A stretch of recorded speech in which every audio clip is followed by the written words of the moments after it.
This might be a hot take, but a hill I will die on is if a kid asks me why and I don't have a good answer, I'm gonna change my rules.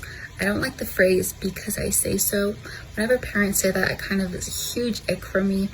I think that parents should have a valid reason why they do things. I mean, obviously brushing your teeth can be hard to explain to a kid, but if a kid asks why, you're gonna do it. And I think there's so many principles where if the kid's asking why is helping with dishes, because I say so, doesn't teach the kid that it's important to clean the dishes and be an important part of the family. Instead, it teaches them that I just have to do what my parents say. It doesn't teach the principle behind it.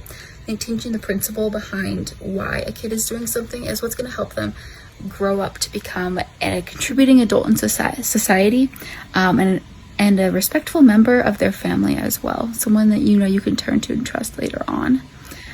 So please don't ever use the phrase "because I say so."